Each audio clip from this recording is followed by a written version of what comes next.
विद्यार्थी मित्रांनो, आपण मागच्या भागामध्ये इंटिग्रल हा जो संख्यांचा समूह पाहिला होता त्याच्यामध्ये आपण साइन रूल, तर ॲडिशनचा साइन रूल काय असतो त्याचे एक्झाम्पल सुद्धा पाहिले होते. आता सबट्रॅक्शनचा साइन रूल हा आपल्याला बघायचा आहे. तर ह्याच्यामध्ये एक स्टेटमेंट लक्षात ठेवा. Subtraction statement has a corresponding addition statement.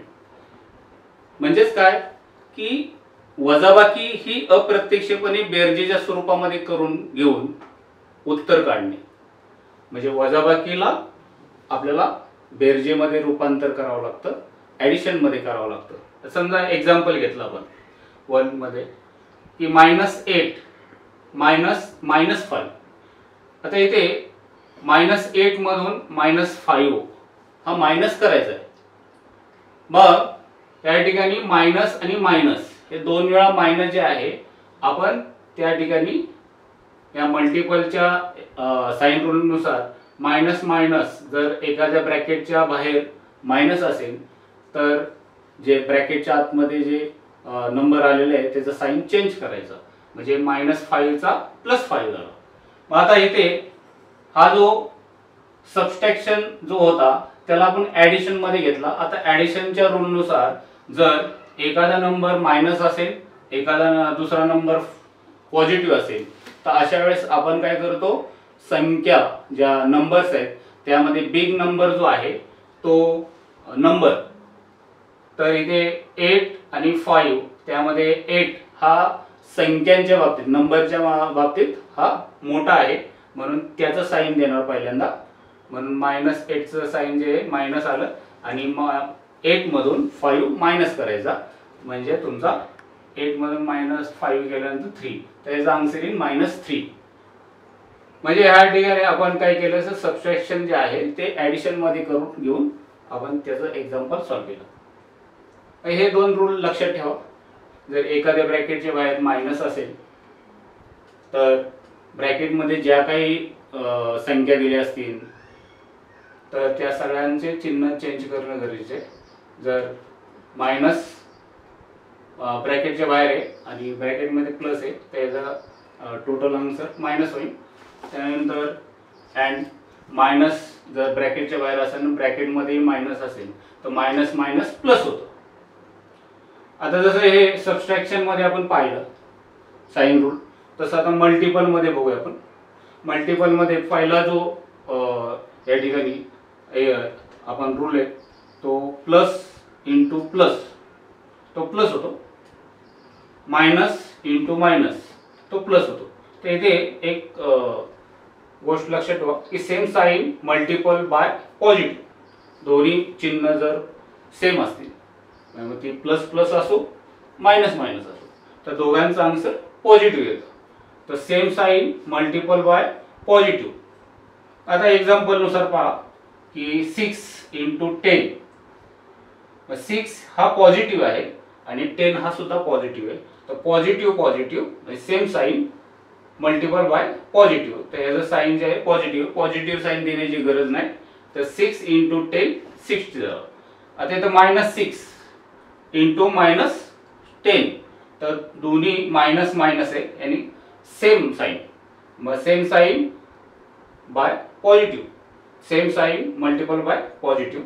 तर -6 आणि -10 या दोघांचा मल्टिपल या मल्टिपलचं साइन मध्ये त्या दोघांचा मल्टिपल आला 60 आणि दोघांचं साइन पॉझिटिव्ह. आता त्यापुढं याचा मल्टिपलचा सेकंड जो रूल आहे, जर एक पॉझिटिव्ह असेल आणि दुसरा निगेटिव्ह असेल, किंवा एक पॉझिटिव्ह असेल आणि दुसरा एक निगेटिव्ह असेल आणि दुसरा पॉझिटिव्ह असेल, किंवा एक पॉझिटिव्ह असेल आणि दुसरा निगेटिव्ह, म्हणजे डिफरंट साइन असतील, तर different sign multiple by negative. तर दोघांचे साइन एकमेकांच्या डिफरंट असेल म्हणजे वेगवेगळे असेल तर त्याचा मल्टिपल जो साइन आन्सर जे आहे ते मायनस येतं.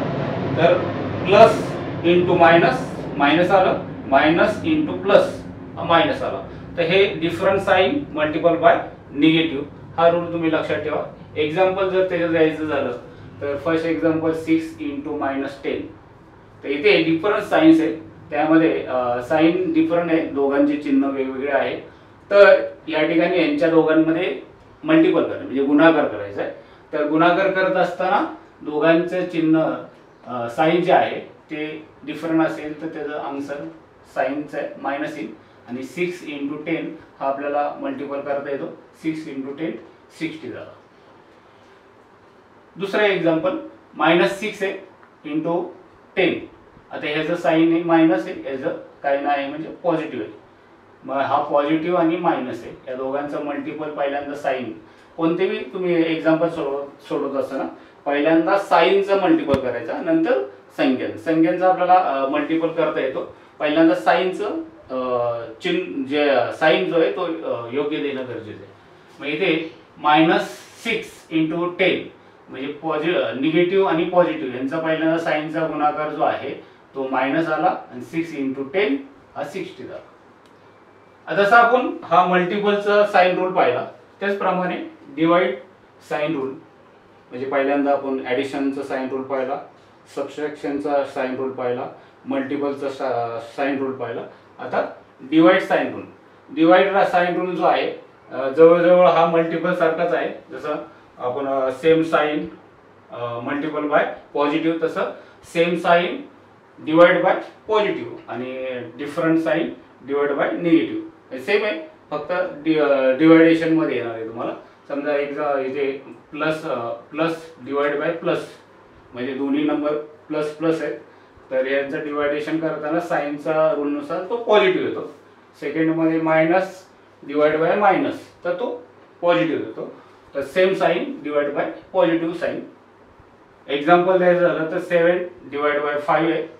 तर इथं हा जो फ्रॅक्शन आहे जो वरचा जो आहे तो न्यूमिनेटर आहे आणि खालचा डिनॉमिनेटर, तर दोन्ही पॉझिटिव्ह जर असतील तर 7 डिवाइड बाय 5 म्हणजे हा दोन्ही ह्याचं जे डिवायडेशन जे येईल ते पॉझिटिव्ह येईल. सेकंडमध्ये -7 डिवाइड बाय -5 तर ह्याचा जो डिनॉमिनेटर आहे जो अंश म्हणतो मराठीमध्ये आपण तर तो पॉझिटिव्ह आहे आणि खालचा जो डिनॉमिनेटर आहे जो मराठीमध्ये आपण छेद म्हणतो तो निगेटिव्ह आहे. तर दोन्ही निगेटिव्ह जर असेल तर same sign divide by positive, तर त्या रूलनुसार याचा आन्सर पॉझिटिव्ह येईल. त्यानंतर सेकंडमध्ये जर वरच्या बाजूला पॉझिटिव्ह असेल आणि खालच्या बाजूला निगेटिव्ह असा फ्रॅक्शन जर दिला असेल तर त्या फ्रॅक्शनचं डिवायडेशन हे मायनस होणार आहे. त्याचप्रमाणे वरती मायनस असेल खाली प्लस असेल त्यांचं डिवायडेशन हे मायनस होणार आहे. तर इथे जसं same sign divide by positive sign, तर इथे different sign divide by negative. इथे एक्झाम्पलनुसार 7 डिवाइड बाय -5 तर या दोघांचं डिवायडेशन जे काही येईल ते मायनस साईननुसार येईल आणि वरती अंशाला म्हणजे न्यूमिनेटरला हा मायनस असेल आणि डिनॉमिनेटर पॉझिटिव्ह असेल तर डिफरंट साईन आहे तर इथं मायनस होईल. 7/5 तर -7/5. तर हे जे साईन रूल आहे ते व्यवस्थित जर केले तर आपल्या ज्या एक्झाम्पल सोडवत असताना ज्या छोट्या छोट्या चुका ज्या आहेत तर ह्या साईननुसार घाई गडबडीत आपण त्या बऱ्याचशा व्यवस्थित पाळत नाही, तर ह्या किंवा लक्षात येत नाही. तर ह्या जर रूल व्यवस्थित जर तुम्ही लक्षात ठेवले तर तुमच्या जे एक्झाम्पल किंवा गणितामध्ये जे काही मॅथ्समध्ये जे काही तुम्हाला एक्झाम्पल सोडवायचे तर त्याच्यामधली भीती तुमची नाहीशी होईल, तर चुका कमी होतील. हे रूल व्यवस्थित लक्षात ठेवा. पाठ करण्याचा किंवा त्या ठिकाणी सराव करण्याचा प्रयत्न करा. ह्याचा पुढचा जो भाग आहे तो रॅशनल नंबर. जसं सुरुवातीला आपण नॅचरल नंबर पाहिला, त्यानंतर होल नंबर पाहिला, त्यानंतर इंटिग्रल नंबर पाहिला. आता रॅशनल नंबर हा पुढे जायचा आपल्याला. तर रॅशनल नंबर म्हणजे काय